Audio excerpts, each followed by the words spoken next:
மட்டும் நடத்தின உன் தேவனை இன்றும் என்றும் நன்றி மிகுந்த மனதோடு இன்றும் என்றும் நன்றி மிகுந்த மனதோடு சந்தலம் உன்னை நடத்திடும் சத்திய தேவன் சந்தலம் உன்னை நடத்திடும் சத்திய தேவன் சொந்தம் பாராட்டி உன்னுடன் இருப்பதினாலே சொந்தம் பாராட்டி உன்னுடன் இருப்பதினாலே துதிசை மனமே நிதம் துதிசை துதிசை மட்டும் நடத்தின உன் தேவனை இன்றும் என்றும் நன்றி மிகுந்த மனதோடு இன்றும் என்றும் நன்றி மிகுந்த மனதோடு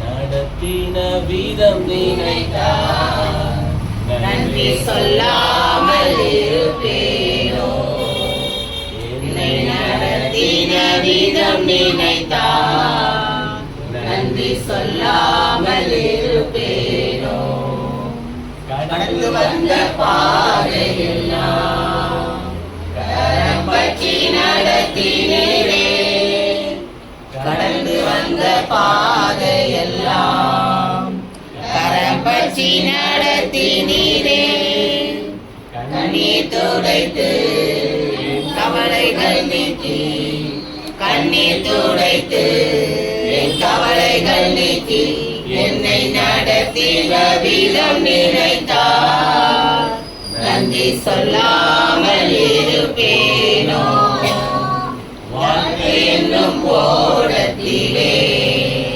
தனிமையில் சென்ற போது வாழ்க்கை என்னும் ஓடத்திலே தனிமையில் சென்ற போது தைரியம் தந்து உம் வசனம் தந்து தைரியம் தந்து உம் வசனம் தந்து என்னை நடத்தின விதம் நினைத்தார் நன்றி சொல்லாமல் இருப்பேனோ துக்கங்கள் நேர்ந்த போது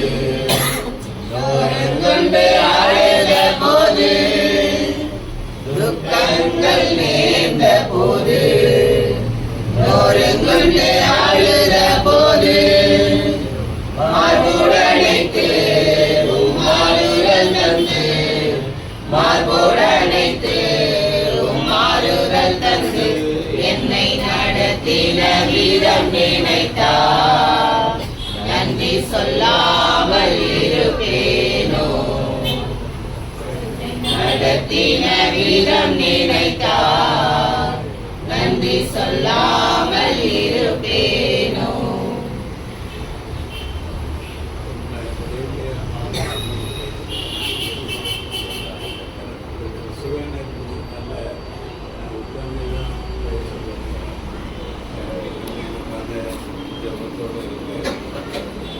அடுத்து சாரோனுக்கும் அந்த வார்த்தை எவ்வளோ ஆறுதலாக இருந்ததோ அதே போல கேட்கிற தேவனுடைய வார்த்தையும் சாரோனுக்கு ரொம்ப ஆறுதலாக தைரியமாக அது இருக்கணும்.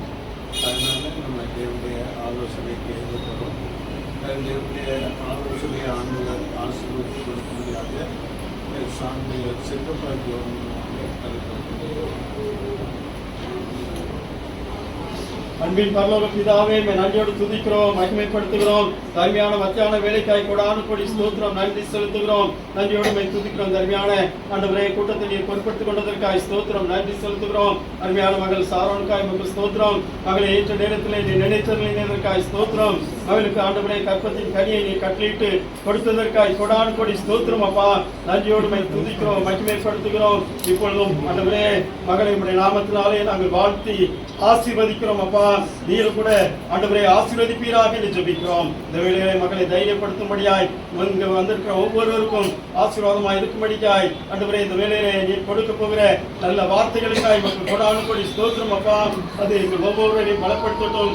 சேஷமாக ஆண்டவரே மகள் சாரோனை பலப்படுத்தட்டும் என்று நாங்கள் ஜெபிக்கிறோம். துதிகளை மகிமையாவுக்கு செலுத்துகிறோம். மீட்பர் இயேசு கிறிஸ்துவின் நாமத்தில் ஜெபிக்கிறோம். எங்கள் ஜீவனுள்ள நல்ல பிதாவே, ஆமென். கர்த்தருடைய நாமம் மகிமைப்படுவதாக.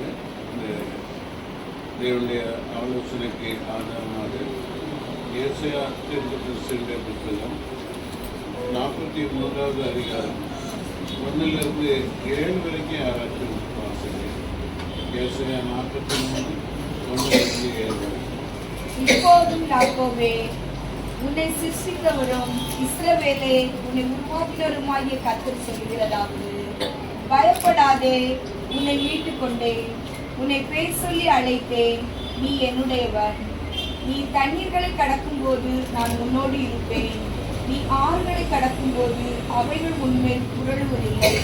நீ அக்கினியில் நடக்கும்போது வேகாதிருப்பாய், அக்கினி ஜுவாலை உன் பேரில் பற்றாது. நான் இஸ்ரவேலின் பரிசுத்தரும் உன் இரட்சகருமாய் இருக்கிற உன் தேவனாகிய கர்த்தர் உன்னை மீட்கும் பொருளாக எகிப்தையும் உனக்கு ஈடாக எத்தியோப்பியாவையும் சேபாவையும் கொடுத்தேன். நீ என் பார்வைக்கு அருமையானபடியினால் கனம் பெற்றாய். நானும் உன்னை சிநேகித்தேன். ஆதலால் உனக்கு பதிலாக மனுஷர்களையும் உன் ஜீவனுக்கு ஈடாக ஜனங்களையும் கொடுப்பேன். பயப்படாதே, நான் உன்னோடே இருக்கிறேன். நான் உன் சந்ததியை கிழக்கிலிருந்து வரப்பண்ணி உன்னை மேற்கிலும் இருந்து கூட்டிச் சேர்ப்பேன். நான் வடக்கை நோக்கி கொடு என்றும் தெற்கை நோக்கி வைத்திராதே என்றும் சொல்லி தூரத்திலிருந்து என் குமாரரையும் பூமியின் கடையாந்திரத்திலிருந்து என் குமாரத்திகளையும் நான் என் மகிமைக்கென்று சிருஷ்டித்து உருவாக்கி படைத்து என் நாமம் தரிக்கப்பட்ட யாவரையும் கொண்டு வா என்றேன். நாமும் மகிமைப்படுவதாக. இந்த நாளில் சாரோனுக்கு ஆண்டவர் கொடுக்கிற வாக்குத்தத்தம் என்ன அப்படின்னு சொல்லி பார்க்கிறப்ப 5வது வசனத்தினுடைய முதல் பகுதியை நம்ம பார்க்கும்போது பயப்படாதே, சரி, அதுதான் அவங்களுக்கு கொடுக்கக்கூடிய தைரியமான ஒரு வாக்கு. ஏன் அப்படின்னா கொஞ்சம் பயம் இருக்க தான் செய்யும் இல்லையா? எப்படி பிரசவம் இருக்கும் இல்லையா? எப்படி இருக்கும்? ஏன்னா இன்னைக்கு முதல் பிரசவம் அப்படின்னு சொன்னோன்னா எல்லாருக்குமே அவளுக்கும் இருக்கும், அவளுடைய பெற்றோருக்கும் இருக்கும், அவளுடைய அத்தை மாமா கணவர் எல்லாருக்குமே என்ன செய்யும், கொஞ்சம் பயம் இருக்க தான் செய்யும் இல்லையா? ஆனால் பயம் இல்லை அப்படின்னு நம்ம சொல்ல முடியாது. ஆனாலும் ஆண்டவருடைய வார்த்தை, ஆண்டவர் நம்மளை பார்த்து சொல்லும் பொழுது என்ன சொல்றாங்க, நீ பயப்படாது. இப்போ ஆண்டவருடைய வார்த்தையை நம்ம என்ன செய்யணும், நம்பணும், விசுவாசிக்கணும். அதே நேரத்தில் ஆண்டவர் சொல்லியிருக்கிறாங்க பயப்படாதே அப்படின்னு சொல்லியிருக்கிறாங்க. அடுத்து நம்ம 1வது வருஷத்தை நம்ம வாசிப்போம். இப்போதும் யாக்கோபே, உன்னை சிருஷ்டித்தவரும் இஸ்ரவேலே உன்னை உருவாக்கினவருமாகிய கர்த்தர் சொல்லுகிறதாவது, பயப்படாதே, உன்னை மீட்டுக் கொண்டேன், உன்னை பேர் சொல்லி அழைத்தேன், நீ என்னுடையவன். இங்கே இந்த கடைசி பகுதியை நம்ம பார்க்கிற சமயத்தில் நீ என்னுடையவள், அங்கே என்னுடையவன் சொல்லிருக்கிறோம், ஆனால் அங்கே என்னுடையவள் அதுதான் இல்லையா? நீ என்னுடையவள், அதனால நீ என்ன செய்யாத, பயப்படாத. இப்போ ஆண்டவர் சொல்ற ஏன் அப்படின்னா, ஆண்டவருடைய விலையேறும் என்ற ரத்தத்தினால நாம் மீட்கப்பட்டிருக்கிறோம். சரி, ஆண்டவராக இயேசு கிறிஸ்து நமக்காக இந்த உலகத்தில் வந்தார். எதுக்காக வந்தார் ஒரு கிறிஸ்தவ மதத்தை ஸ்தாபிக்கிறதுக்காக அல்ல.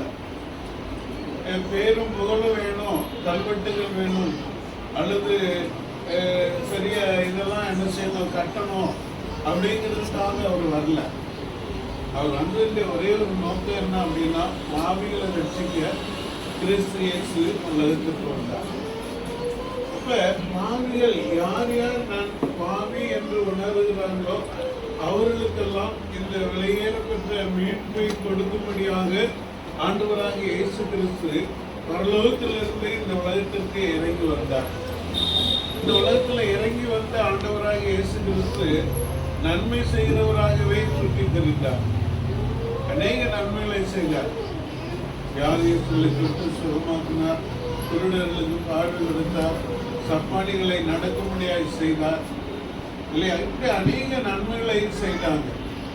அதே நேரத்தில் ஆண்டவராக இயேசு கிறிஸ்து தன்னுடைய வேலை வந்த பொழுது நம்முடைய பாவத்துக்கு வரக்கூடிய தண்டனையை அவர் ஏற்றுக்கொண்டார். இல்லையா? நம்ம எல்லாருமே பாவம் செஞ்சிருக்கிறோம். நான் பாவம் செய்யல அப்படின்னு யாருமே என்ன செய்ய முடியாது, சொல்ல முடியாது. எவ்வளவு பக்தியா இருந்தாலும் எல்லாரும் பாவம் செஞ்சிருக்கிறோம். ஆண்டவர் அதான் சொல்றாங்க, எல்லாரும் பாவம் செஞ்சு தேவ மகிமை அற்றவர்களானார்கள். எல்லாரும் பாவம் செஞ்சிருக்கிறோம். அப்ப நம்முடைய பாவங்களுக்கு வரக்கூடிய தண்டனையை ஆண்டவராக இயேசு கிறிஸ்து தன்னுடைய சரீரத்துல ஏற்றுக்கொண்டு கல்வாரி சிலுவையில அடிக்கப்படும்படியாக தன்னையே ஒப்பு கொடுத்தாங்க. தன்னையே அவரே ஒப்பு கொடுத்தாங்க. அந்த வேலை வந்த பொழுது யாரை தேடுகிறீர்கள், நசரேயனாகிய இயேசுவை நான் தான் அப்படின்னு சொல்லிட்டு தன்னையே ஒப்பு கொடுத்தாங்க. ஒப்பு கொடுத்து சிலுவையில் ரத்தம் சிந்தி மறித்து அடக்கம் பண்ணப்பட்டு 3ஆவது நாள் ஜீவனோடு உயிர்த்தெழுந்தாங்க. அந்த உயிர்த்தெழுந்த ஆண்டவராகிய இயேசு கிறிஸ்துவில நம்பிக்கை வைத்து நம்முடைய பாவங்களை அறிக்கை செய்த பொழுது ஆண்டவர் நம்முடைய பாவங்களை மன்னித்து தேவனுடைய பிள்ளைகிற அதிகாரத்தை கொடுக்கிறார். அதனாலதான் இங்கே சாரோனுக்கு அந்த அனுபவம் உண்டு. ஆண்டவராக இயேசு கிறிஸ்து என்னுடைய பாவங்களை மன்னித்திருக்கிறார் அப்படிங்கிற அந்த நிச்சயம் உண்டு. இப்ப அந்த நிச்சயத்தை பெற்ற அந்த மகளை பார்த்து ஆண்டவர் சொல்றாங்க, நீ பயப்படாதே. அடுத்து ஏன் அப்படின்னு சொல்லி சொல்றப்ப, நீ என்னுடையவள், நான் உனக்கு என்னுடைய ஜீவனை கொடுத்து உன்னை நான் என்ன செஞ்சிருக்கிறேன், மீட்டு கொண்டு இருக்கிறேன். நீ என்னுடையவள் அப்படின்னு சொல்லிட்டு ஆண்டவர் சொல்லுகிறத நான் பார்க்கிறோம். அடுத்து வாசிக்கிறோம், வாசிங்க 2வது வசனம் வாசிங்க. நீ தண்ணீர்களை கடக்கும் போது நான் உன்னோடு இருப்பேன், நீ ஆறுகளை கடக்கும் போது அவைகள் உன்மேல் புரளுவதில்லை, நீ அக்கினியில் நடக்கும் போது வேகாதிருப்பாய், அக்கினி ஜுவாலை உன் பேரில் பற்றாது. நான் உன்னோடு இருப்பேன். அந்த முதல் பகுதியில் சொல்லும் பொழுது ஆண்டவர் சொல்றாங்க, நான் உன்னோடு இருப்பேன். பயப்படாத அப்படின்னு சொன்ன ஆண்டவர் சொல்றாங்க, நீ என்னுடையவள் இல்லையா? என்னுடையவள் மட்டுமல்ல, நான் உன்னோடு கூட இருக்கிறேன். நான் உன்னோடு கூட இருக்கிறேன். ஒரு பெரிய நம்பிக்கை என்ன அப்படின்னா, ஆண்டவர் என்னைய அவருடைய விலையேறப்பட்ட ரத்தம் கொடுத்து என்னைய மீட்டு கொண்டாங்க. மீட்டு கொண்டது மட்டுமல்ல, அவர் என் கூட இருக்கிறார். எனக்கு வருகிற பாடுகள், துக்கங்கள், எனக்கு வருகிற கஷ்டங்கள் எல்லாவற்றையும் அவரும் அனுபவிக்கிறாங்க. அவர் எல்லாவற்றையும் அறிந்த தேவனாக இருக்கிறாங்க. எனக்கு ஒன்றும் தெரியாது அப்படின்னு அவர் சொல்லவே மாட்டாங்க. அங்க எபிரேயர்ல வாசிக்கிறோம், நம்ம போது அவர் பாடுகளை அனுபவித்ததுனால பாடுபடுகிறவர்களுக்கு உதவி செய்ய வல்லவராக இருக்கிறார். அப்ப அதனால ஆண்டவர் சொல்றாங்க, நான் உன்னோடு கூட இருக்கிறேன். இதெல்லாம் நம்முடைய வாழ்க்கையில ஒரு பெரிய நம்பிக்கை. நமக்கு சோதனைகள் வரும் பொழுது அல்லது வலி, வேதனை, கஷ்டங்கள் வரும் பொழுது நம்ம இந்த வாக்குத்தத்த வசனத்தின் மூலமாக நம்மளை தேற்றி கொள்ளணும். அது நம்மளை தேற்றும். நான் உங்களோடு கூட இருக்கிறேன். ஆண்டவர் அதனால நான் என்ன செய்ய வேண்டியதில்லை, பயப்பட வேண்டியதில்லை அப்படின்னு சொல்லிட்டு நம்ம பார்க்கிறோம். அடுத்து நம்ம பார்க்கிற சமயத்துல மூன்றாவது வசனத்தை வாசிங்க. நான் இஸ்ரவேலின் பரிசுத்தரும் உன் இரட்சகருமாயிருக்கிற உன் தேவனாகிய கர்த்தர் உன்னை மீட்கும் பொருளாக எகிப்தையும் உனக்கு ஈடாக எத்தியோப்பியாவையும் சேபாவையும் கொடுத்தேன். இங்கே என்ன பார்க்கிறோம் அப்படின்னா, உன்னை மீட்கும் பொருளாக, அது இஸ்ரேல் ஜனங்களுக்கு அப்படி சொல்லப்பட்டாலும் ஆண்டவர் நமக்கு தன்னை மீட்கும் பொருளாக என்ன கொடுத்திருக்கிறாங்க அப்படின்னா அவரையே கொடுத்திருக்கிறாங்க. அவரை மீட்டு கொண்டு இருக்கிறார் இல்லையா? இதை நம்ம மறந்து போக கூடாது. சரி, நம்ம உலகத்துல இருக்கிறோம், அநேக சமயங்களில நாம் அவர் என்னை மீட்டு கொண்டு இருக்கிறார் அப்படிங்கிறத நம்ம மறந்துடுறோம் இல்லையா? அநேக சமயங்களில் நம்ம மறந்துடுறோம். மறந்துட்டு ஏன் எனக்கு இவ்வளவு கஷ்டம், ஏன் எனக்கு வேதனை, எனக்கு ஏன் இவ்வளவு பாண்டுகள், இப்படி எல்லாம் நம்ம என்ன செஞ்சிடறோம், புலம்ப ஆரம்பிச்சிடும். அவங்க சொல்றாங்க, பயப்படாத, அவனைய மீட்டு கொண்டு இல்லையா, உன்னோடு கூட இருக்கிற எதை கொடுத்து நான் வசிக்கிறோம் அப்படின்னா உன்னை விலை கொடுத்து வாங்கியிருக்கிறேன்.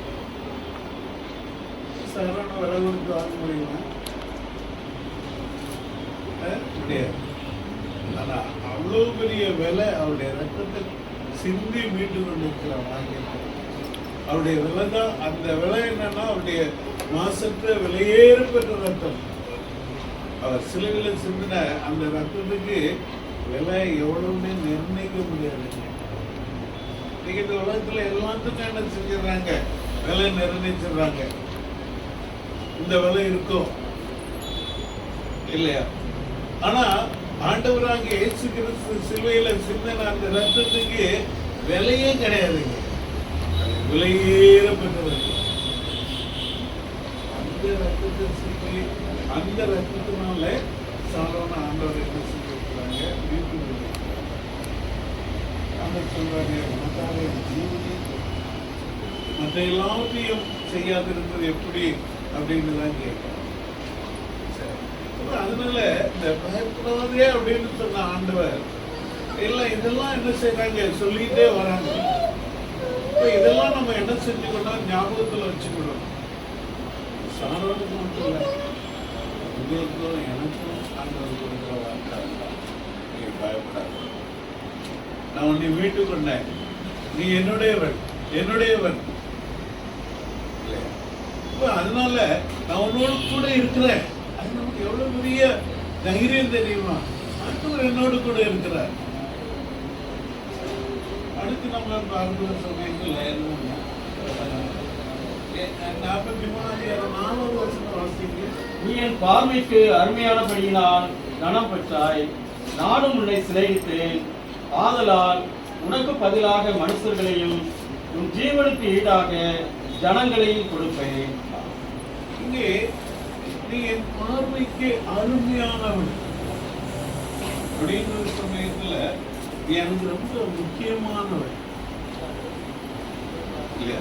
எனக்கு ரொம்ப முக்கியமானவள், சாதாரணமானவள் அல்ல இல்லையா? என்னுடைய பார்வைக்கு நீ அருமையானவள், எனக்கு நீ ரொம்ப முக்கியமானவள்,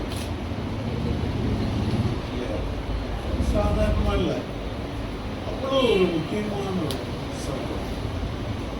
அதே போல நாம் கூட ஆண்டவருடைய பார்வையில அவ்வளோ முக்கியமானவள். ஒருவேளை இந்த உலகத்திற்கு பார்வையில நம்ம சாதாரணமா இருக்கலாம், மதிக்கப்படாம கூட இருக்கலாம். ஆனா ஆண்டவருடைய பார்வையில நம்ம ரொம்ப முக்கியமானவர்கள். அதே அதிகாரத்துல மறுபடியும் கீழ்ப்படிவு வாசிங்க. அதே வசனம்.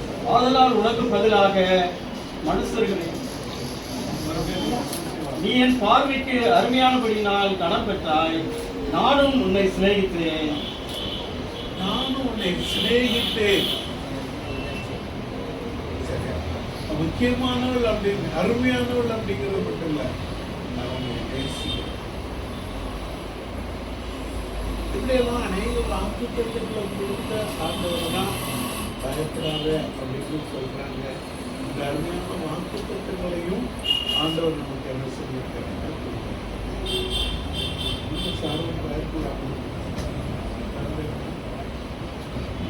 பயப்படாத.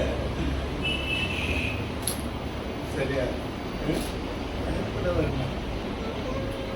எதை குறித்து நம்ம பயப்பட வேண்டிய அவசியம் இல்லை. ஆண்டவருடைய அனுமதி இல்லாத நம்முடைய வாழ்க்கையில எதுவுமே நடக்காது. சரியா? ஆண்டவருடைய சித்தம் மாத்திரம் நிறைவேறட்டும் அப்படின்னு சொல்லிட்டு எனக்கு ஒரு சூழல் ஆண்டவருடைய வாழ்க்கையில நிறைய காரியங்கள் சொல்லுவாங்க. நீ அவர்கள் நீ அருமையானவள், கனம் பெற்றவள், ஆண்டவர் உன்னை நேசிக்கிறாங்க, உன்னோடு கூட இருக்கிறாங்க. பயப்படாத அப்படின்னு சொல்லி இந்த புதிய வருஷத்துல அருமையான வாக்கு இந்த வசனத்துல நமக்கு என்ன செய்யறாங்க வெளியிட்டு. சரியா? அதனால பயப்படாம தைரியமாக ஒரு நாள் தாயும் வைக்கலாம். என்ன செய்வாங்க? சரியா? இப்போ நாம் எல்லாரும் சாப்பிட்டு என்ன செய்யணும்? வரைக்கும் நீங்கள் ஜெர்மனிக்கு இருக்கீங்க அப்படிங்கிறதுல எனக்கு நம்பிக்கை இருக்கு. ஆனால் இன்னும் முக்கியமாக என்ன செய்யணும்? என்ன செய்யணும்? கூட்டிகிட்டு போகிறாங்க. அங்கே இருக்கிற நாட்களிலேயும் ஆண்டவருடைய ஆண்டவருடைய வசனம் அவளை தேடணும். நான் உன்னோடு கூட இருக்கிறேன், நீ பயப்படாத அப்படிங்கிற அந்த ஆண்டவருடைய வார்த்தை அவளை தேடணும். சரியா? அதனால நீங்கள் அவளுக்காக